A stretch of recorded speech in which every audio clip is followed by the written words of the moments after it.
Сәлем достар, бүгін біз Қазақпресс айдары аясынан қала жастарының сарқыт табақ салты жайлы сауалнама жүргізетін боламыз. Ендеше бізбен бірге болыңыздар. Саламатсыз ба? Сізге бір сұрақ қойсам, сарқыт табақ салты жайлы не айта аласыз? Жалпы сарқыт деген ол біздің қазақ ұлтының ежелден келе жатқан дәстүрлерінің бірі. Тойлардан, жиындардан мамалар алып келеді ғой. Көптеген кәмпиттер, болмаса қандай да бір тағамдар. Вот соны солай түсінемін сарқыт деген сөзді. Жалпы сарқыт табақ салты жайлы не айта аласыз? Сарқыт дегеніміз тойдан кейін үйге алып кететін заттар туралы. Саламатсыз ба? Жалпы сарқыт табақ салты жайлы не айта аласыз? Жалпы сарқыт дегеніміз ол қонаққа барғанда егелері қонаққа үйден құр шықпасын деген мақсатта беретін болған.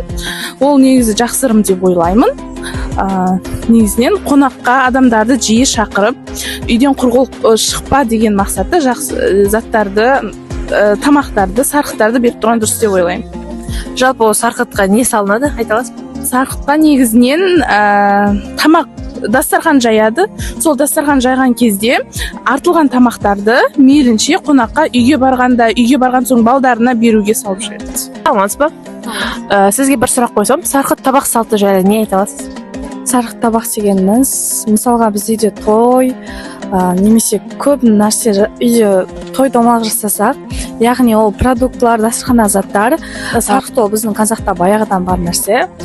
Яғни андай ғой, ол құр босқа кетпесін деп, жеген адамға тисін деп, көршілерге, туысқандар, барлықтарына таратып жібереді дастархандағы заттарды. Ендеше достар, біздің сауалнамамыз өз мәресіне жетті.